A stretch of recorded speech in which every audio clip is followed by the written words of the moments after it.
My mother and my brothers are those who hear the word of God. This reflection has 3 points: the intended meaning, the word, and obedience to the word. Firstly, the family of Jesus is not constituted by physical relationship with Him, but by the obedience of the word of God. Even a woman in the crowd in the chapter 11, verse 27 to 28 says, "Blessed is the womb that carried and breast that feed you." Jesus' reply was, "Happy are those who hear the word of God and observe it." So to say, Jesus doesn't deny or despise physical relationship, but rather emphasizes on the importance of obeying the word.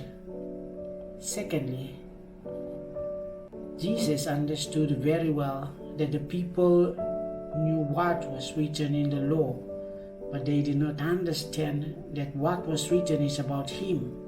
They did not know that the Word was a man in their midst. And so, what could be the possible way that Jesus can make them understand and obey the Word? It is to use the example of His own family. In other words, to give importance to what He says. For by such statements, the listeners can question themselves in what they have heard from Jesus. Lastly, obedience to the word. Who is the perfect example of obedience of the word? Mary. She says nothing but does what He says quietly and always pointing to her Son.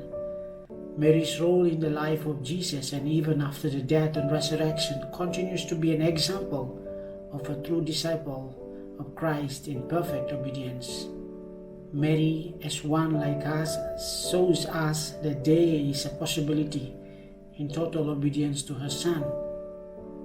We are invited to obey the Word of God, who is a person, Jesus Christ.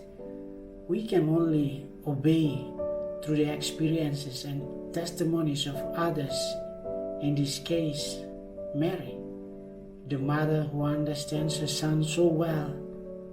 So why do we hesitate to go to Mary? After all, Mary still points us to her Son.